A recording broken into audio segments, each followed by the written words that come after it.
Meteorologist Danielle Noyes here for the 1 Degree Outside Weather Network. This is your November monthly forecast. And if you like our content and you want more, you can also help support our mission by signing up for one of our membership levels. There's 4 of them. Our 1 Degree Outside Enthusiast membership is going to be shifting to the snow sports discussion now. All the info at membership.onedegreeoutside.com. Of course, typical first snowflakes on average from north to south through the middle and end of November, a little bit later when you get in far southern New England, but more and more snow showing up on the map. We talked about that in Insights for the beginning of November, some bursts of mountain snowflakes, and in pattern predictions as well. The overall pattern in terms of height to 500 millibars, the purple indicating a colder layer of the atmosphere, and the yellows and oranges you see a warmer layer in the atmosphere. And you do notice that a lot of the cold is bottled up near the poles, but we get these shots and these incursions that do come in. One of them happening heading into the 10th and 11th across a lot of the eastern half of the country. Then it does relent. It eases somewhat, but there's other little quick passing disturbances that come by.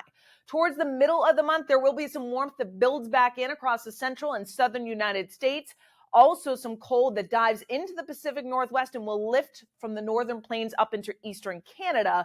So while the Northeast may get missed by that, the question is, where does this little dip end up towards the end of the month? We will get these shots of cool air as all of these kind of swirling spins in the atmosphere, the polar vortex essentially, kind of breaks off these little pieces. Some of them come from Siberia into Alaska and then push into the Pacific Northwest towards the middle and end of the month. And some of these will slide east in a moderated form in terms of not the deep cold that's in place to the north, but these shots that do come in.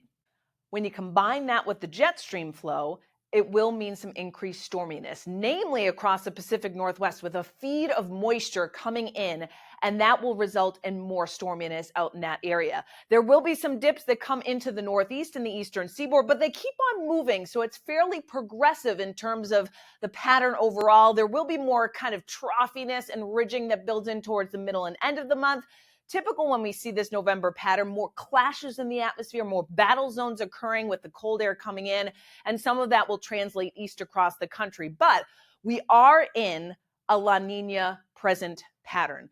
And so when you look at the temperature outlook for the month, it does mirror that somewhat in terms of what a typical La Niña pattern looks like. Above normal temperatures in a lot of the southern half to 2/3 of the country. There may be some shots of cool air that come in far enough south that the Pacific Northwest sees some below average temperatures near normal here from the mid-Atlantic to here at home. I do think we get these shots of cool air, but then we do moderate. Far northern Maine may be slightly cooler than average. For some reference, Boston's normal high averages 52 degrees for the month of November and low of 38 degrees. We will get these cool shots that will be below average, but again, they kind of balance each other out.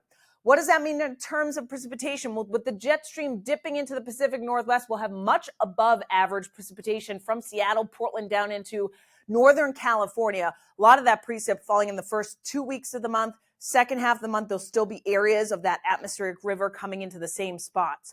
Much below average areas along the Gulf from southern Texas, potentially stretching north into eastern Texas, and a lot of areas from the Tennessee River Valley to the southeastern United States, mid-Atlantic will average slightly below average in terms of precipitation. And that may extend into New England as well. Typically for the month of November, we see 3.77 inches.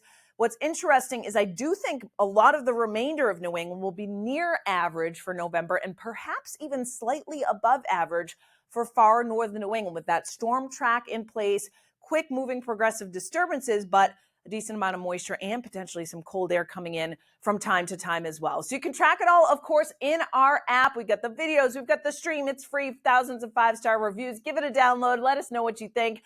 24/7 weather with our streaming network at 1degreeoutside.live. And on your smart TV, open up the YouTube app and search 1 Degree Outside Network.